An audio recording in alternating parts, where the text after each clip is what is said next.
वो जो फतावा आलमगीरी है, औरंगजेब सूफी था, जो लोग नहीं जानते और जो लोग जो है वो सूफियों से बहुत आकर्षित होते हैं, उनको बता दें कि जो सूफियों का आज का जो आदर्श है वो औरंगजेब है, जो उनका वली था। किसी से भी आप पूछ लें, वो आपको ये बताएगा अगर सच्चा आदमी है, वरना अगर झूठ बोल रहा है उसको तो कुछ भी बोल देगा, क्योंकि उसने आपके हदीस है, क्या नाम उसका, बुखारी, तो बुखारी की हदीस में लिखा हुआ है कि इस्लाम को आगे बढ़ाने के लिए झूठ बोलना पूरी तरह से जायज है।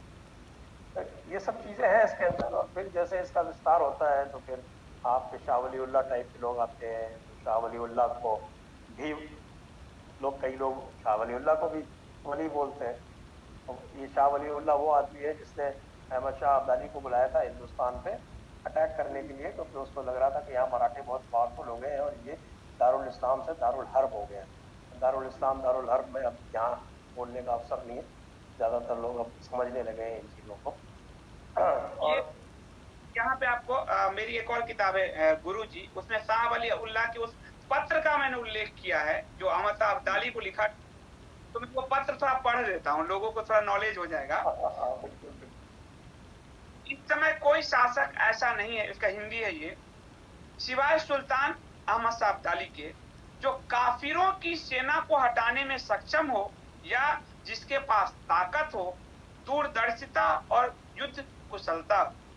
इसलिए सुल्तान अहमद शाह का यह मुख्य कर्तव्य बनता है कि वे हिंदुस्तान पर आक्रमण करें। यह पहली बार है कि पॉलिटिकल नहीं, मजहबी आक्रमण के लिए बुलाया जाता है कि वे हिंदुस्तान पर आक्रमण करें और नास्तिक मराठों, नास्तिक क्योंकि हम हिंदू हैं इसलिए नास्तिक मराठों व जाटों की सत्ता समाप्त करें। वो आगे लिखता है, वे हिंदुस्तान की इन लोगों की मुट्ठी में जो लाचार मुसलमान हैं उनसे उनको मुक्ति दिलाएं।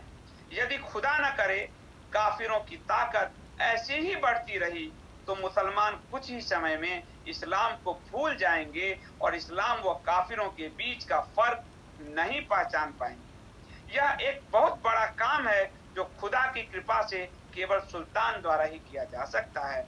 और आज जो तबलीगी जमात है वही मुसलमानों को जो शुद्धिकरण है कि हिंदू परंपरा उनके अंदर से खींच लिया जाए, उसका जो आधार है वही ये शाह वलीउल्लाह है, जिसको मॉडर्न इस्लाम का जनक भारत में मानते हैं।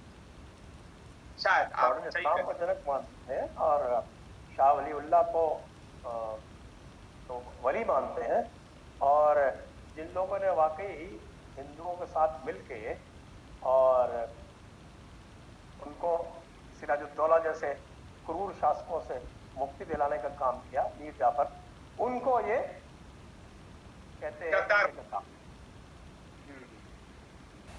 क्योंकि मैंने जो भी स्टडी किया है वो प्लासी की लड़ाई थी, और प्लासी की लड़ाई सिर्फ इस वजह से हुई थी कि सिराजुद्दौला का जो वहशीपन था, जो उसकी काम वासना थी, और जो उसके अत्याचार थे, वो इस हद तक बढ़ गए थे कि सारे हिंदू जो बड़े बड़े उनके जो दरबारी भी थे वो भी त्राही त्राही करने लगे थे।